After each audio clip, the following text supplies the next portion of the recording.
धन्यवाद अध्यक्ष जी। ओके। अध्यक्ष जी, मैं अपनी बात को शुरू करने से पहले, क्योंकि राजकुमार भी इस बात को कह रहे थे, ये 2 अप्रैल का दिन विशेष है सर।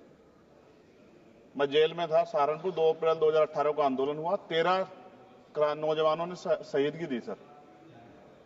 मैं उनको नमन करता हूं सर। और आज फिर 2 अप्रैल है, एक और शहीदगी की तैयारी लग रही। तो मैं उन क्रांतिकारियों को भी आज याद करता हूं जिन्होंने, मुस्लिम क्रांतिकारी जिन्होंने देश की आजादी में योगदान दिया। सर, अंदाजे जमाना कहता है कि मौजे हवा रुख बदलेंगी, अंगारों से गुलशन फूटेगा, शबनम से सरारे निकलेंगी। वक्फ संशोधन विधेयक 2024 संवैधानिक मूल्य एवं सांप्रदायिक सौहार्द के लिए गंभीर खतरा है। वक्फ संशोधन विधेयक 2024 संवैधानिक अधिकारों, विधिक सिद्धांतों और धार्मिक स्वतंत्रता पर गंभीर आघात है। विधेयक वक्फ प्रबंधन को कुशल और प्रभावी बनाने का दावा करता है, लेकिन इसके 44 संशोधन इन वादों को पूरा करने में असफल है। हमारा मानना है कि इस संशोधन से स्पष्टता, साक्ष्य और मूल कारण विश्लेषण का अभाव होगा। पूर्व संशोधनों का मूल्यांकन नहीं होगा, हितधारकों से परामर्श की पारदर्शिता नहीं होगी, मौलिक अधिकार का उल्लंघन होगा। Article 13, article 14, article 25, article 26, article 50, article 300 सर्वोच्च न्यायालय के निर्णय, स्थापित कानून और इस्लामी सिद्धांत और संविधान की भावना का उल्लंघन होगा। असत्य वादे बनाम वास्तविक प्रभाव, विधेयक सुधार और सशक्तिकरण का दावा करता है, लेकिन वास्तव में धार्मिक संपत्तियों के पुनः वर्गीकरण जब्ती का प्रावधान संशोधन 39A, ऐतिहासिक मस्जिदों, कब्रिस्तानों को सरकारी संपत्ति घोषित करना, जिससे सांप्रदायिक तनाव पैदा हो सकता है। जिलाधिकारियों को अत्यधिक अधिकार प्राप्त करना, संशोधन 4B। जिलाधिकारी सर सरकार के होते हैं, वो सरकार के हिसाब से काम होते हैं। यहाँ जितने MP बैठे हैं विपक्ष के, इनसे पूछ के देखो कि इनके जिले में क्या हाल है। इनका जिलाधिकारी सुनता नहीं सुनता, MP बैठे हैं, पूछ के देखो विपक्ष के, आपको पता लग जाएगा। सर, धार्मिक विशेषज्ञता या समुदाय की सलाह के बिना निर्णयों से संपत्ति विवाद और विश्वास की कमी उत्पन्न होगी।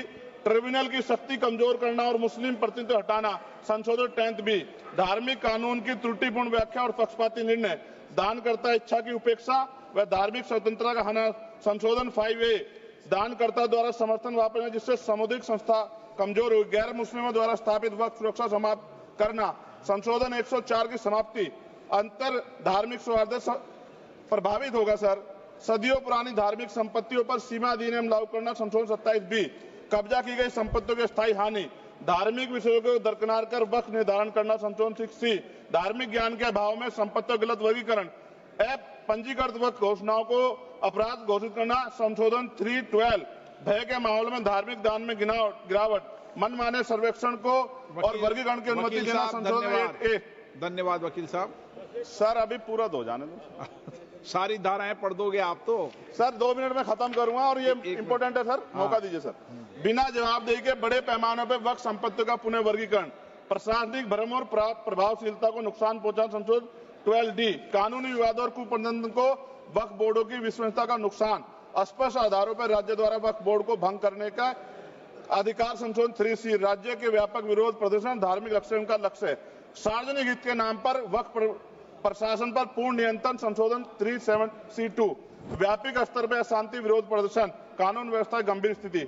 सर, सरकार के उद्देश्य से नजर आता है मुस्लिम समुदाय के योगदानों पर नियंत्रण स्थापित करना, मुसलमानों को उनकी वक्फ संपत्ति वंचित करना, वक्फ स्थापित करने के अधिकार पर प्रतिबंध लगाना, वाकिफ और मुतवल्ली की इस्लामी परिवर्तन करना। इस विधेयक को वर्तमान रूप से स्वीकार करें और समावेशी परामर्श, कानून स्पष्टता, संवैधानिक धार्मिक सुरक्षा सुनिश्चित करें। सर, ये तो बिल पे था सर, क्योंकि आप कहते हैं बिल पे बोलना चाहिए 2 दिन नहीं, लेकिन सर मैं सुबह से सुन रहा हूं सर 2-3 चीजें बोलूंगा सर। जो विद्वान सरकार मुसलमानों की कितनी हितैषी है सर, कुछ कह रहे हैं क्या? जो विद्वान होता है वो बिल पे बोलता है। सर, बस खत्म कर रहा हूं। सरकार कितनी हितैषी है सर? केंद्रीय मंत्रिमंडल में एक भी मुस्लिम मंत्री नहीं है। सच तो यह है कि अभी ईद पे नमाज पढ़ने के लिए भी नए नियम बनाए गए और जो नमाज पढ़ रहे थे उनके पीछे पुलिस कर्मचारी लाठी लेकर खड़ा था, मैंने खुद देखा सर।